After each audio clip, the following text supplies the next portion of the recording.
here we are at the MJM headquarters, and it has been such an eye-opening experience to actually be able to walk through what a Grandview Suite will look like. And we've gone in and made some changes to the original thought, and I think us being here with the team at MJM really is going to continue to elevate what we're already planning. So we help our clients by looking at the design intent of a project and then creating that into a practical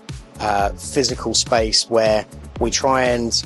preserve and protect what the designers are trying to achieve. So the mock-up has been really instrumental in helping us and Azamara look at the spatial constraints of the project, to get the ergonomics right, the ability to be able to move things around and actually get a flow of how we can move around the cabins and how they're actually going to be used when they're fully constructed. On Quest, for us to do this enhancement of Azamara Forward, it just continues to deliver on our promise to deliver destination and destination immersion better than anybody else. And when you think about this penthouse suite deck being on the top, it really lets you see that destination better than anywhere else on the ship.